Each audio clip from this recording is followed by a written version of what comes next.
Поединка самых юных борцов стартует открытый турнир по ММА пояс NFC. Шестилетний Мухаммед Малароев в весе 23 килограмма чувствует себя превосходно, уверенно работает в октагоне, не давая своему противнику и шанса на победу. Отвлекающие джепы и сразу же проход в ноги оппоненту приносит быструю победу бойцу.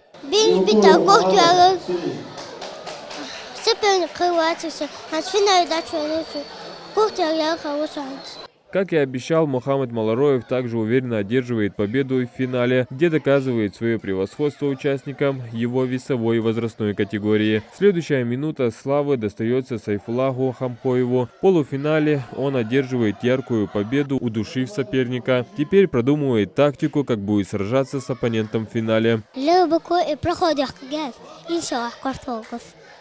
В открытом турнире по ММА принимают участие порядка 150 спортсменов, представители различных спортивных клубов и бойцовских школ Ингушетии. Это их последние соревнования в этом сезоне, и каждый из них желает вернуться сегодня домой с золотом, так сказать, завершить этот год с отличием. Подготовиться где-то, усилить тренировку ЖС, кортуа без бокса, по воле Аллаха, кортуа Аллах.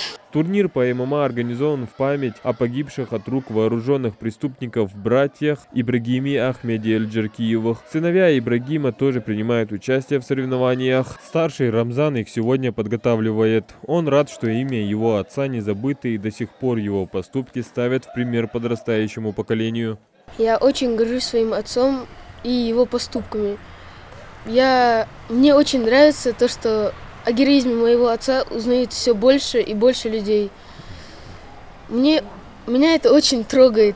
И каждый раз, когда проводишь что-то такое, память о нем мне всегда очень нравится.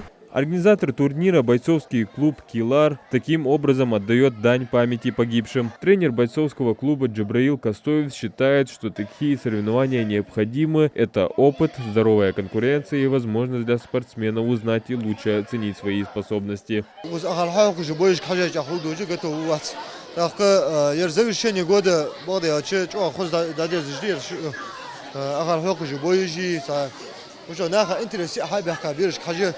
Настолько заньбали, примерно воин дух хамштет, взял горшен.